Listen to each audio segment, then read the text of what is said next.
Hi, I'm Kay Guhetcha and I came from Davao, Philippines and welcome to my home! Living here in this province is wonderful.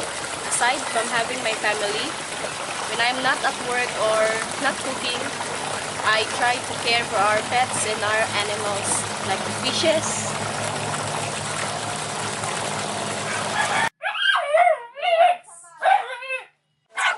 the chickens, the pigs, the turkeys. As you can see, the rice field is just meters away from our home. And the rice has already been harvested weeks ago. And you can already see some rice haze where I picked these fresh mushrooms.